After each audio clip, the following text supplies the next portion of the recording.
Здравствуйте, дорогие читатели! Мы рады приветствовать вас в нашем видеопроекте «Письменник и книга». И мы рассказываем о белорусских писателях немного с другой, более жизненной и творческой стороны. Сегодня у нас в гостях белорусский историк, краевед, кандидат исторических наук, профессор Гродненского государственного медицинского университета Валерий Николаевич Черепица. Здравствуйте, мы очень рады вас видеть.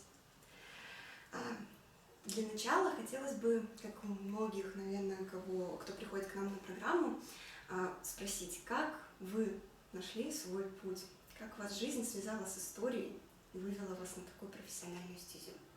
Вы не поверите, но насколько я себя помню, с ранних детских лет я в 4 года научился уже читать. И я понял, что мое призвание рассказывать, писать, изучать историю. А потом, взрослее, мне даже хотелось быть журналистом. В итоге так получилось, что с годами я стал в первую очередь историком, исследователем, потом журналистом, а вот уже более 10 лет я являюсь уже и членом Союза писателей Беларуси. Что объединяет меня, вот в этом желании? Что было наиболее дорогим для меня? Конечно же, прежде всего человек. Человек в истории, человек в жизни, в развитии, в динамике.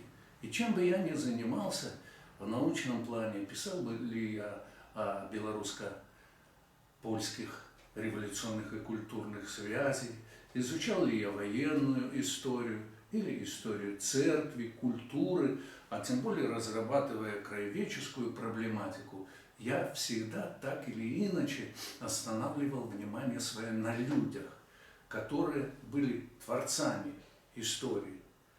Вот. И в этом смысле мне по душе то определение, которое дал писателям на первом съезде Союза писателей СССР еще в 1934 году Иосиф Виссарионович Сталин. Не только крупный политический, государственный деятель, но и человек, который занимался творчеством. Он был прекрасным поэтом, литературоведом, он дал дорогу в жизнь многим писателям.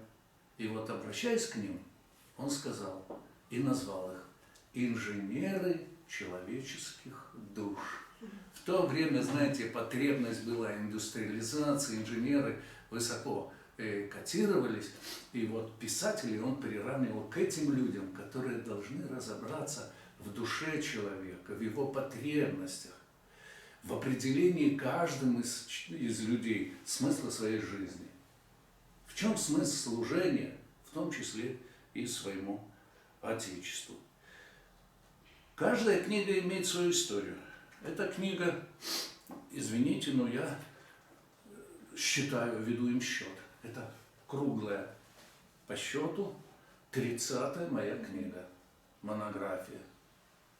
За каждой, конечно, труд, вдохновение, переживание, поиски. А это значит, у каждой книги своя история. Вот в этой книге своя история. И через призму вышесказанного человека мне доводилось о ком только не писать.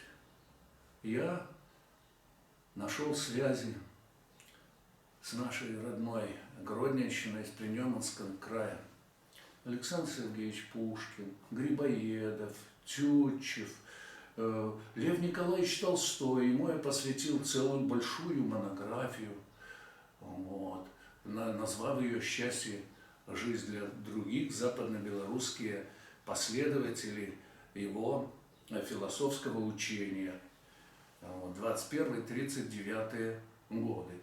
Ну и, конечно же, вот в ряду книг такого высокого уровня эта книга о историке, писателе, публицисте, нашем земляке, профессоре Санкт-Петербургской духовной академии Михаиле Осиповиче Кайловиче.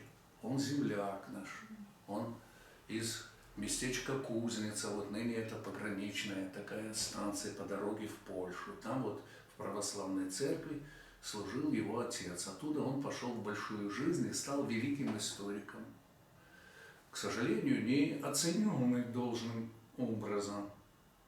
И когда в 1998 году в результате таких больших поисков, открытий, сомнений, вот, а я работал по благословению над этой книгой ныне покойного митрополита Минского и Слуцкого, патриаршего экзарха всея Беларуси Филарета. Он меня благословил и с рекомендательным письмом послал в Петербургскую духовную академию, семинарию, где я работал над материалами, нашел и рукописи, его лекции и прочее, прочее, прочее. И вот когда эта книга в 1998 году увидела свет, вот без всякой рисовки, скажу, мне казалось, что все. В принципе, если что, я могу и помирать. То есть я свое слово в науке сказал, я вернул человека незаслуженно преданному забвению. И слава Богу, сейчас отношение к Михаилу Осиповичу Кайловичу и той научной школе, которую он создал из числа наших земляков, белорусов, но изменилось в корне, во всяком случае, в лучшую сторону. Ну и не перечислив всего того, где человек у меня занимает свое особое место в тех или иных событиях в истории, я остановлюсь на последней такой крупной работе, которая называется, и в библиотеке она у вас есть, называется «400 имен. Жизнеописание выдающихся деятелей истории и культуры Гродненщины с древнейших времен и до середины 20 века». Вот написать эту книгу мне предложил академик, мой тезка из Минска, Валерий Александрович, вот, который позвонил мне, мы лично не были знакомы, и сказал, вот сижу в Национальной библиотеке и листаю стопку твоих книг. Вот, давай объединим усилия. А он был доктором географических наук, геолог, человек такой, но исключительно пытливый. Он говорит, давай я напишу о естественниках и технарях, путешественниках, инженерах, выдающихся ученых, а ты о гуманитариях. Вот я посмотрел, у тебя готовое, собери вот все вместе. Ну, я, как правило, занят был, и всегда у меня на рабочем столе 3 книги. Пишу одну, не идет что-то не могу увязать, вторую, третью. Вот так 3 книги постоянно, наверное, вот и после меня останутся вот не написанные, но вот эти книги есть. И я как-то не давал ему согласия. Вот. Но человек был постарше меня возрастом.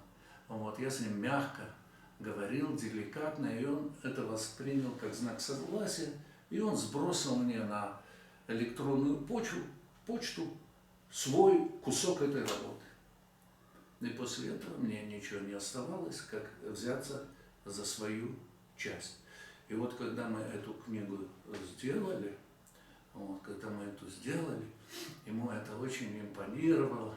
Получили мы от облисполкома небольшой такой гонорар. Ему было приятно это. Пересылал я ему его. И он говорит, Валерий Николаевич, давайте продолжим сотрудничество. Я говорю, а чего бы нет?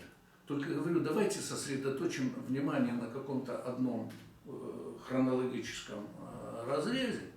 Вот. И я предложил ему тему «Гродненщина в жизни и творчестве писателей и деятелей искусства России и Советского Союза». Я говорю, вот вам предлагаю, вы возьмите о советских писателях, а я дореволюционные писатели, поэты и так далее. И мы начали работать. Но, к сожалению, вот, где-то через полгода его не стало, а я уже включился в работу. Вот в итоге вышла вот эта книга. Вот, в определенном смысле я посвящаю ее, я здесь высказываю благодарность, выражаю благодарность всем тем людям, которые помогали, поддерживали меня в работе над этой книгой. Ну и, конечно, образ моего соавтора всегда стоял в этом смысле передо мной.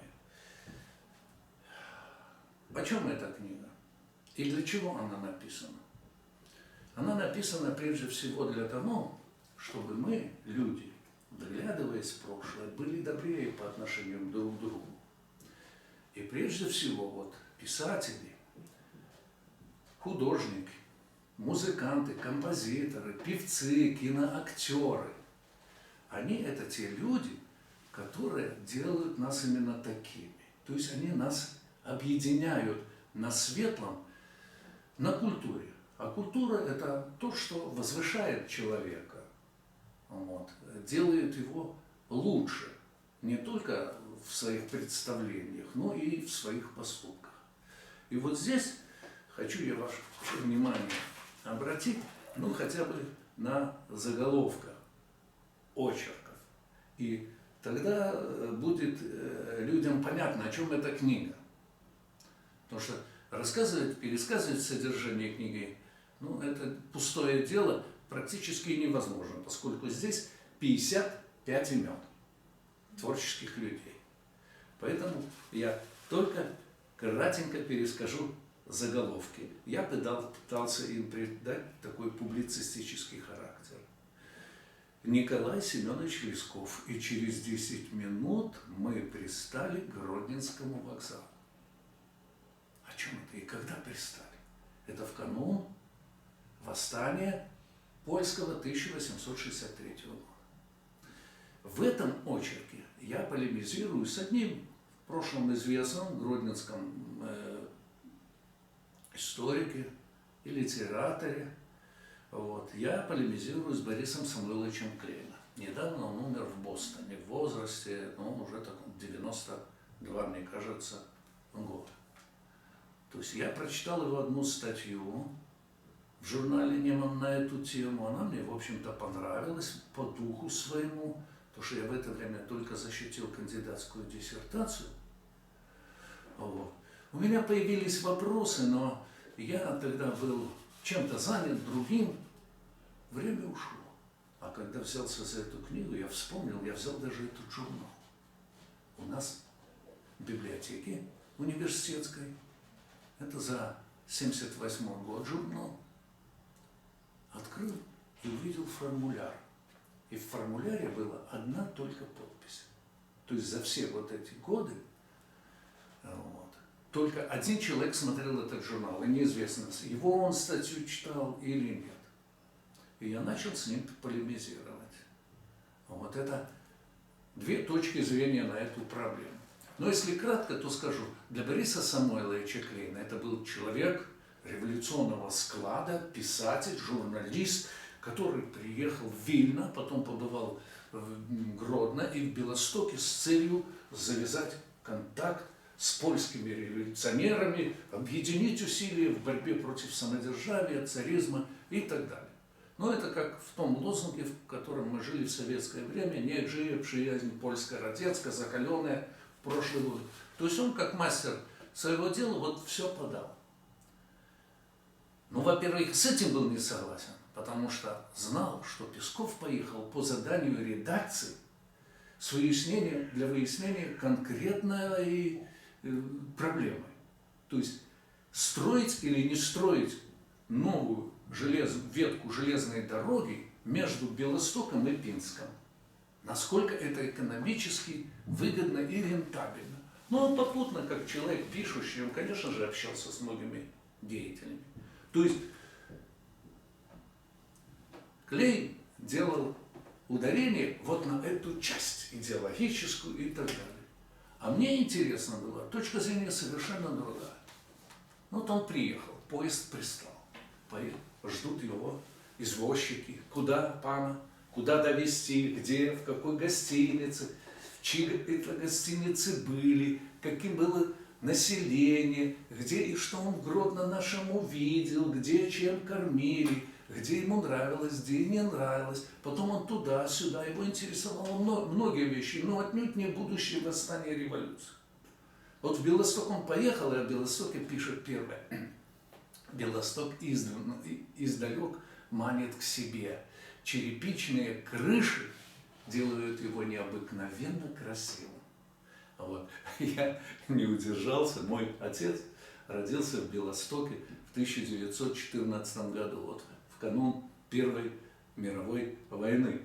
И интересуясь происхождением нашего рода племени из-под Белостока, вот, отец, ну, уже, как говорили, говорит, все наши предки занимались кирпичом производства, черепицы, отсюда, может быть, и пошла такая фамилия. Я там высказал такую догадку. Ну, это я слишком много, наверное, внимания уделил, но я хочу сказать, что почти по каждому сюжету я старался выразить свое отношение к тем или иным строкам. Я искал какие-то такие детали, о которых многие люди не знали.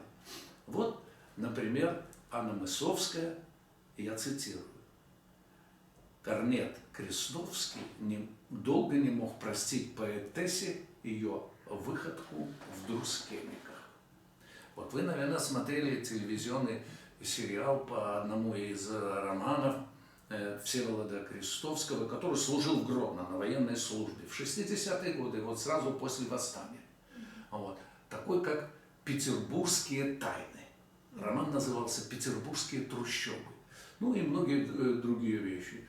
Ну, этот человек был достаточно оригинальным, находясь на службе военной. Он написал историю своего уланского ямбурского полка, потом его пригласили в генеральный штаб и так далее. Отдыхать он любил в Друскениках. И вот в Друскениках на балу случился такой случай, вот, случай, который в конце концов привел его к дуэли с одним из таких знатных особ, который тоже был на водах в Друскиненкае. И в этом конфликте роль определенную сыграла и поэтесса Мысовская. Ее имя мало известно у нас, поэтому я раскрываю истоки ее творчества и многие интересные вещи. Вот Владимир Галактионович Короленко. Гродненцы всегда могли надеяться на его поддержку и помощь. Вот одна из моих преподавательниц, еще пединститутских, рассказывала мне как-то, общаясь, когда я подарил ей одну из своих книжек, тоже связанных «Тайнам руку в непогоду». Эта книга тоже вот, посвященная отдельной категории творческих людей, связанных с Гродно. Она говорит, а вы знаете, это она мне подсказала, а вы знаете, что Короленко был у вас? Он изучал тут дело одно интересное, связанное с ограблением крестьянского поземельного банка, а потом историей побега из нашей гродненской тюрьмы. И я, конечно, она мне про Маяковского подсказала. Говорил, в свое время она была преподавательницей литературы Осокина. Вот, и говорит, какой-то ферд спер у меня сюжет о пребывании Маяковского в Гродно. Знаете, я это тоже свою записную книжечку на заметку и вот открыл. Действительно, что Короленко интересовало. Как его любили у нас в Беларуси, на Гродненщине. И я здесь перечисляю тех людей, которые переписывались с ним. Ну, на всех сюжетах, наверное, я не буду останавливаться. Но вот очерк. Иван Львович Блок. Гродненский губернатор, он же дядя великого поэта Александра Блока. То есть дядя был гродненским губернатором. Второй сюжет. Николай Андреевич Грибоедов. Все помним «Горе от ума» знаменитого Александра Николаевича Грибоедова. А это был его, как говорим, внучатый племянник. И я озаглавил так: жандармский офицер из рода знаменитого литератора Александра Грибоедова. Вот. Есть такой интересный очерк о писательнице украинского происхождения. Вот. по фамилии Караскевич. А по мужу она Ющенко была. Вот я ее назвал «Грустная история, связанная с прифронтовым Гродно». Вот она, судьба ее трагически очень сложилась. И во многом виной было, что в Первую мировую войну поручиком молодым погиб ее сын. И вот она опубликовала один такой очерк, где она, когда Гродно был прифронтовым городом, а вот моя книга лежит «Город-крепость Гродно. Годы Первой мировой войны». И вот она была здесь в качестве сестры милосердия. И вот она ехала в купе с людьми, которые из Гродно ехали уже туда подальше от войны в поезде. И вот беседы на эти темы вот, стали таким вот побудительным мотивом для меня, чтобы рассказать про нее. Вот все мои книги, они, конечно, скромные, но имеют иллюстрации, ну, черно-белые. А вот эта картина, репродукция Николая Ярошенко, выдающегося русского художника, под названием «Всюду жизнь», написана в 1888 году. И вот натурой для женщины на этой картине стала моя вот эта героиня, писательница Стефания Караскевич. Видите, это люди в тюремном вагоне, поезд где-то остановился, вот, и голуби подлетели. И сын этой женщины, которую в далекую Сибирь ведут, мальчишка, начал крошечки бросать, и старики сзади наблюдают, и, наверное, вот мысль эта присутствует всюду жизнь. Ну и, конечно же, такой писатель, как Михаил Михайлович Пришвин. Шла война, но тот день над Гродно было совсем весеннее солнце. То есть он в годы Первой мировой войны здесь побывал. И я описываю обстоятельства вот этого пребывания. Потом в Гродно был такой чиновник и помещик Евгений Курлов. Но он был и выдающимся поэтом, издателем и защитником русского слова. Вот если только вы этот очерк прочитаете, вы поймете, как много у нас интересное кругом Гродно, в бывших вот этих имениях помещичьих, на этих небольших кладбищах, у каплиц, у часовен, сколько там лежит замечательных людей. Ну, люди разных судеб, в том числе и Курлов. Маяковский. Вот улица у нас есть Маяковского. А с чем она связана? Никто до меня не знал. А вот мне подсказана была идея, я порылся и нашел. И даже нашел стихи Маяковского, в котором он Гродно упоминает. Его поездка была здесь, ну, мало результативная, как поэта-футуриста. Они выступали перед публикой, зарабатывали своей эпатажностью, пытались привлечь все внимание к своим стихам. Так что здесь вот интересно. Ну и дальше, я пропуская многое, я горжусь тем, что мне удалось написать очерк о двух поэтах, которые в межвоенном Гродно, это в 20-30-е годы, за польским часом продолжали, они были выпускниками Гродненской губернской мужской гимназии, люди русской культуры, но местные уроженцы, белорусы, они писали по-русски. И вот один из них, Сергей Белоблоцкий, ну, это поэт такого, можно сказать, уровня такого серебряного века. Серебряного века. Вот здесь у меня даже, сходу найду или нет, есть иллюстрация. Очень красивый, такое одухотворенное лицо. Он был калекой. Понимаете? И у человека вот с таким надломом в судьбе, в любви, он умер молодым. Вот. У него, естественно, свои отношения. Вот он в 30-м году, сейчас я покажу вам, опубликовал в Гродно, вот его портрет. Вот он в детстве, маленьким, вот у него начала развиваться травму, получил, у него горб был. Это вот. И в 30-м году вот он издал первый сборник своих стихов под названием «Пурпурные аккорды». Естественно, он был влюблен в кого-то. И вот одно из стихотворений, тут я публикую, они потрясающие. не хочу быть камнем на твоей дороге. Не хочу быть камнем на твоей дороге. Не хочу быть горем на твоем пути. Знаю я его, выстрадал сам много. За признание сердца моего прости. Понимаете? Это такой вот стиль возвышенный и так далее. Дмитрий Сергеевич Лихачев, академик, общеизвестный, сложная такая фигура, натура. Я пишу и о нем в связи с Гродно. Юрий Олеша. Гродно для него многие годы был родным городом, потому что здесь жили его родители. Вот. Валентин Катаев. 2 мировые войны, и Первая и Вторая его приводили в Гродно, на Гродненщину. Он многое видел, замечал изменения. Он, кстати, писал, и он был среди тех, кто 17 сентября участвовал в походе Красной Армии. И он сравнивает жизнь белоруса и до этого и даты, и как радовались люди. Может быть, и не лучше стали жить с сентября 1939 года, они уже в Советском Союзе. Но дух свободы, возможности, которые открывались, перспективы были здесь очевидны.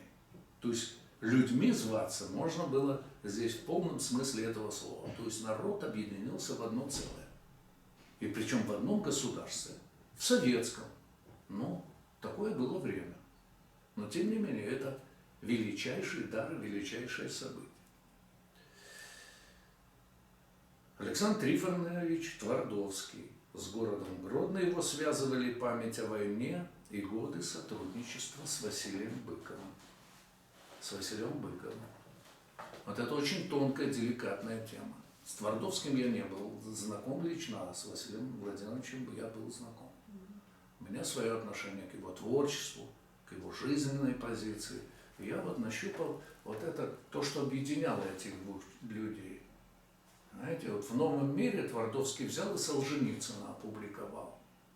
Это воспринимало, знаете, по-разному, и судьба Солженицына такая была. Вот через призму всего этого я рассматривал и эту проблему. Ну и, наверное, уже я не буду о поэтах и писателях, и на последнем из них остановлюсь. Вот Роберт Иванович Рождественский. Кто не любит его стихи, его произведения? Одних только песен на его стихи сколько исполняется выдающимися нашими певцами, звездами эстрады и так далее. Вот на днях нашему вот патриарху литературному, если можно так сказать, Алексею Михайловичу Петкевичу исполнилось 90 лет. Вот когда я писал вот этот очерк о Роберте Рождественском, я увидел, к нему подошел и говорю: Алексей Михайлович, а вы ведаете про то, что Роберт Рождественский народился с прозвищем Петкевич? И он так поглядел на меня: опершиню чую. И больше ничего не додал. И у меня не было часу рассказывать про это. Но я вам тут скажу, что на самом деле отец его был нашим земляком, погиб на фронте.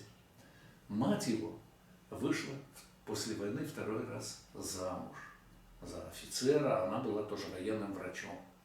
Вот. Он усыновил его. В это время вот, Роберт начал писать свои стихи, еще начинал под фамилией Петкевич.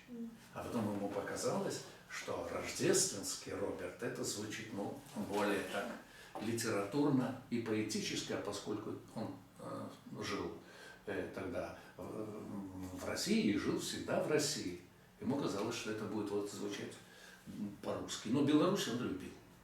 А вот писатели, деятели искусства, актеры, художники и так далее, выдающийся музыковед Линева, она училась музыке у мамы, которая была ученицей Михаила Ивановича Глинка, выдающегося композитора. И Жеребцова Андреева. Встреча певицы с композитором римским Корсаковым стала его судьбой. Она вот родилась в семье офицера Гродненского гарнизона из такого знаменитого рода дворянского, Жеребцова. Ну и потом стала блестящей певицей, вот, и наставницей в этом деле.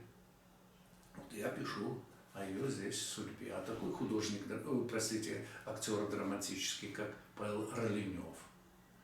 Я назвал этот очерк, ему было что вспомнить о гастролях в Гродно. Вот Павел Осипович Ковалевский. О Ковалевских у нас море написано. Это были выдающиеся и ученые, и все. А некоторые из них были художниками. Вот. И Павел Осипович Ковалевский был художником-баталистом. Особенно он любил рисовать лошадей. И в бою, и на привале. Вот он был влюблен в эту тему.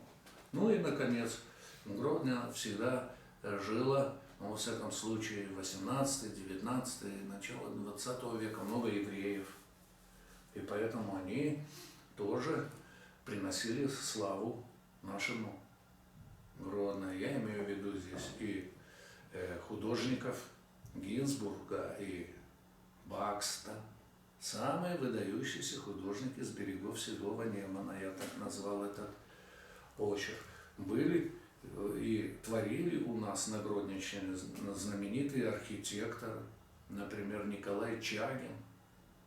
Вот. Он был для края совокупностью Божьего дара и человеческой воли. То есть он восстанавливал и строил у нас православные храмы. А, например, Николай Романов, вот, мы пользуемся его трудом и сегодня. Вот вы знаете наш городской дом культуры. Это одно из его творений. Бывая в парке в нашем, вы смотрите вниз, где Городничанка, и там видны остатки. Я-то помню еще, когда он был открытым, губернаторский мост. Этот мост, частичку которого только с одной стороны мы видим, построил инженер и архитектор Романов.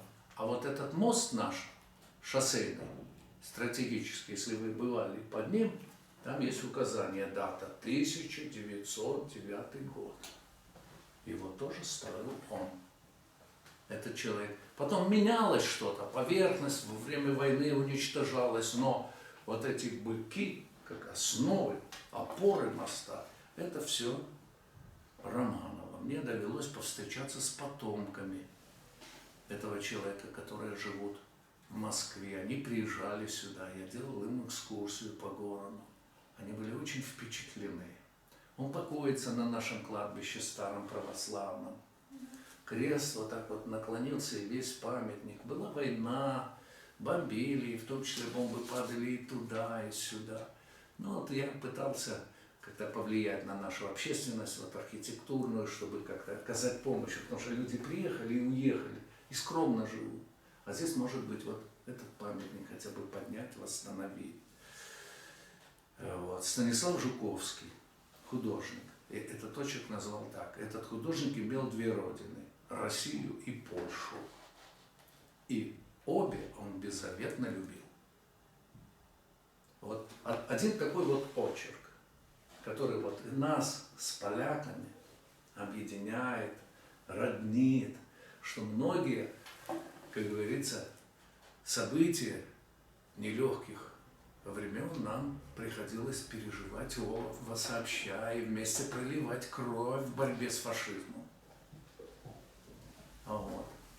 А исходя из каких-то субъективных геополитических соображений, интересов, вот так получается, что мы сейчас смотрим друг на друга, как на недругов. А это не должно быть. Я был в докторантуре в Варшавском университете, и всегда, когда работал, я считаю, поляки наши западные братья. Это прекрасный, мужественный, талантливый народ. К сожалению, их верхушка испокон веков искала материальные какие-то предпочтения где-то в других странах, в другой стороне, а сейчас даже за океаном. Поэтому вот чтение вот этих очерков, и в частности этого, будет, как мне кажется, очень полезно. Ну, я о театралах пишу. Вот. О режиссерах наших театров гродненских послевоенного и в 60-е годы, о Барлове пишу, о Струнине, который был необыкновенно интересным человеком, наставником и режиссером. Мне доводилось, начиная со студенческих лет, не только быть на спектаклях, поставленных и мной, и общаться, быть на встречах. Это действительно был человек, который даже своей внешностью производил огромное впечатление. Чувствовалось, что это человек искусства, человек культуры. Конечно, я не мог пройти мимо места Гродненского университета в этой вот литературной и культурной жизни. И мне случайно попались документы в архиве нашего пединститута, университета. Вот. В результате чего я сделал такое открытие. Помню еще с первых послевоенных лет дома был патефон, и играли часто пластинку в исполнении, я уже не помню кого, у самовара «Я и моя Маша, а на дворе совсем уже темно». Когда-то ее и знаменитый Утесов пел, и другие тогдашние эстрадные звезды. А я обнаружил, что автором музыки к этому произведению была преподавательница послевоенного пединститута Фанни Кветковская, или она под псевдонимом выступала, Фанни Гордон.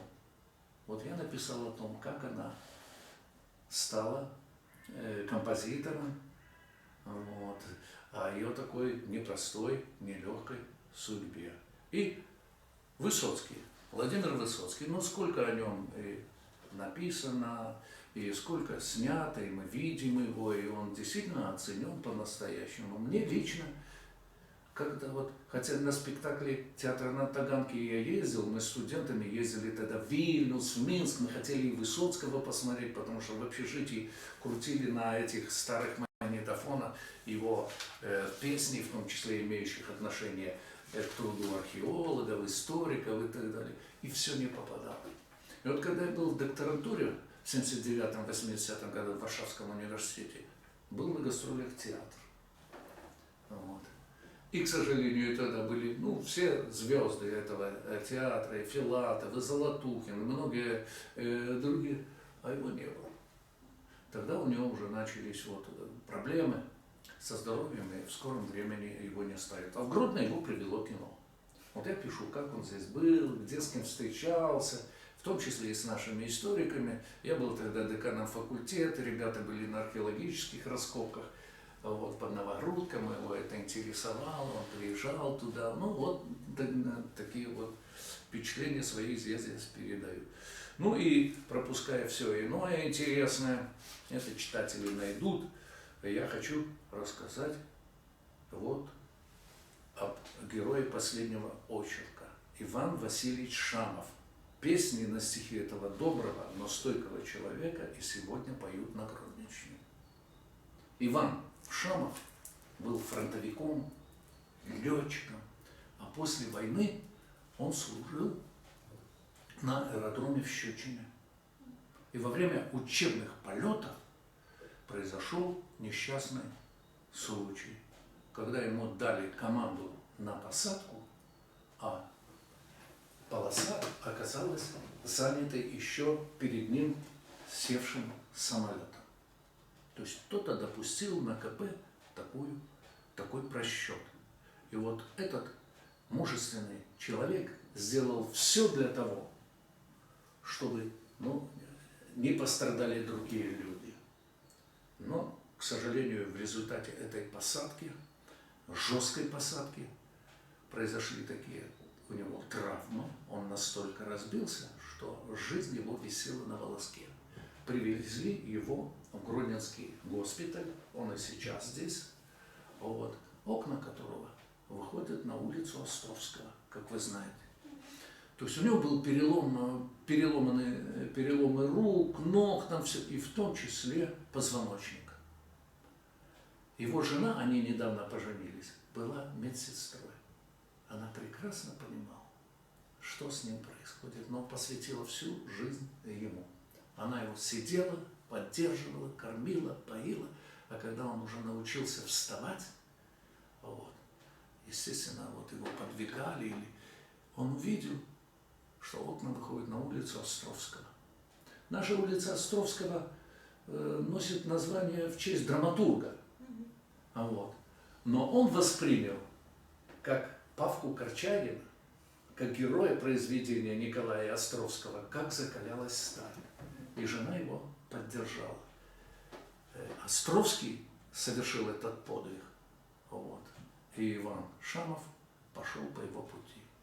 Он прожил немного, чуть больше 50 лет, но он создал большое количество прекрасной поэзии, прекрасных поэтических произведений. А прославился он в первую очередь как писатель-песенник.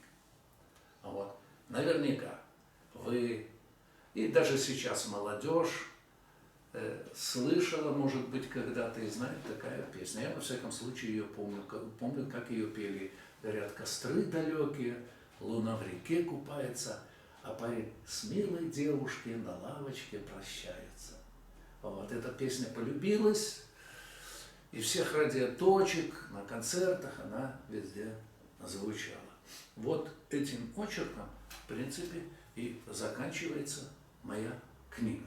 Ну, казалось бы, можно ставить и точки, ставить и точку.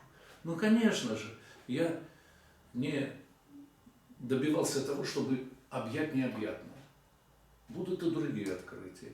Вот я пытался и в эту книгу, но она находилась уже в издательстве, 2 года я ждал выхода ее в свет, и так трудности и проблемы были.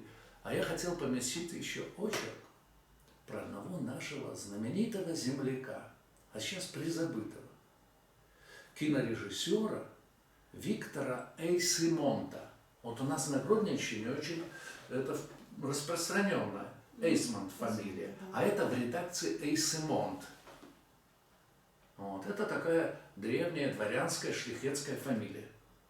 Вот. И он был из этого рода. Он пережил много трудностей в своей жизни. Молодым человеком, когда началась Первая мировая война, эвакуировались вглубь страны, в России, и влюбленный в кино, он в конечном итоге стал выдающимся советским кинорежиссером. Я не буду перечислять все его фильмы, но с детства их помню. Вот такой героический, патриотический настрой его произведений. Вот в одном из фильмов о блокаде Ленинграда и о том, как выживали люди, и в том числе как маленькие девочки школьного возраста, он к съемкам к этому фильму привлек таких вот девочек, которые, повзрослев, стали уже и знаменитыми киноактрисами. Ну, уж наверняка вы все смотрели вот этот фильм «Весна на Заречной улице» с Рыбниковым, с его песней «Когда весна придет, не знаю». И запомнили ту учительницу, которая сделала переворот в его душе. Вот она начинала сниматься у нашего земляка, кинорежиссера Виктора Эйсмонта, ставшего, ну, по сути дела, звездой киностудии «Ленфильм». Так что работаем, продолжаем писать, изучать. Сейчас я работаю над большой темой, над большим проектом, связанной, ну, с судьбами тех поэтов и писателей, которые были нашими земляками, но до революции оказались они в лоне русской культуры. Они писали на русском языке. Но они от этого не стали чужими. Они вот расширяют наше представление о том, как формировалась и развивалась наша национальная белорусская культура. Если есть вопросы, я готов на них ответить. Ну, я думаю, что вы все вопросы исчерпали, даже те, которые я подготовила. Ага. В том числе вы захватили, потому что я как раз хотела спрашивать у вас про людей, которые вот были связаны с городом, но про которых, можно так сказать, забыли в какой-то степени, да. Но вот вы осветили очень многих личностей, так что вы даже меня опередили. Поэтому большое вам спасибо за ваш рассказ. Я Да. почувствовал, что вы это хотите услышать. Это очень важно слышать, чувствовать, что думают читатели, писатели и те люди, которые с тобой общаются. Спасибо большое. Спасибо вам.